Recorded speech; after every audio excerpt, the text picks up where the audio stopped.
So here we have a couple of IR sensors that we're using to measure distances starting from 0 centimeter to 150 centimeter.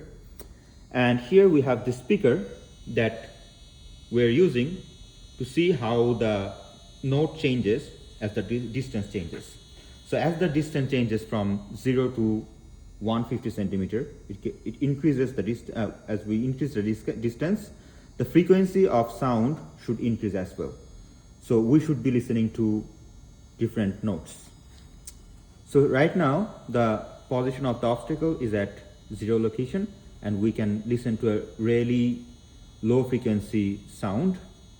As we move it, you can listen, the frequency of the sound is increasing with the distance.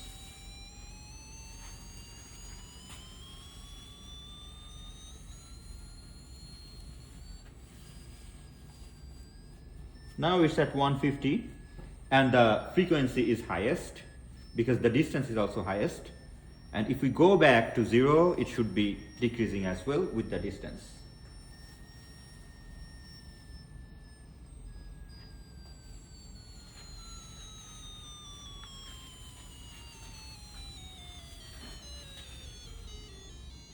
Back to 0 and the lowest frequency.